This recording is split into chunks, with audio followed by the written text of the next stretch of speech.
અમદાવાદના town hall ખાતે રાજ્યની વિવિધ 50 જેટલી સ્વૈચ્છિક સંસ્થાઓએ મળીને ગુજરાતના વિકાસ મોડેલમાં કોઈ સચ્ચાઈ નહીં હોવાના મુદ્દે ચર્ચા અને સંવાદ કાર્યક્રમનું આયોજન કર્યું હતું। આ સંસ્થાઓ દ્વારા ગાયોની ગૌચર જમીન, શૌચાલય વિહોણું ગુજરાત, પ્રદૂષિત રાજ્યોમાં નંબર 1, ક્યાંથી રમશે ગુજરાત જેવા ધ્યાનાર્ષક સૂત્રો સાથે બેનરો સમગ્ર ટાઉન હોલ પરિસરમાં લગાવવામાં આવ્યા હતા। દરેક બેનરમાં કેગના રિપોર્ટના આધારે સંસ્થાઓએ રાજ્ય સરકારના ગુજરાત મોડેલના ખોટા પ્રચારનો પર્દાફાશ કર્યો હતો।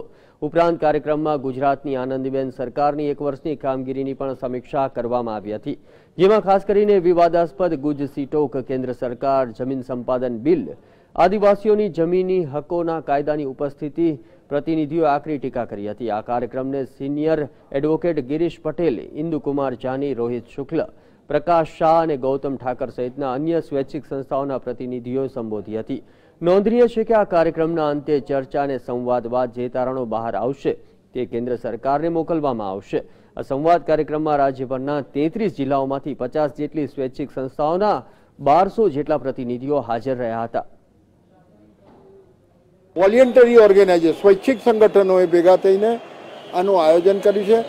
ગુજરાતના 33 જિલ્લાઓમાંથી 1200 પ્રતિનિધિઓ આવવાના છે। એ 1200 પ્રતિનિધિઓ આજે ચર્ચા કરશે, સંવાદ કરશે કે ગુજરાતના વિકાસ મોડેલમાં ગરીબોની શું દશા છે, ઉદ્યોગપતિઓને શું ફાયદો થયો છે। એ બધી ચર્ચા આખા દેશમાં અમે મૂકવા માંગીએ છીએ કે ગુજરાતનું મોડેલ તમે ચલાવશો તો એમાં ગરીબો વધારે ગરીબ થશે।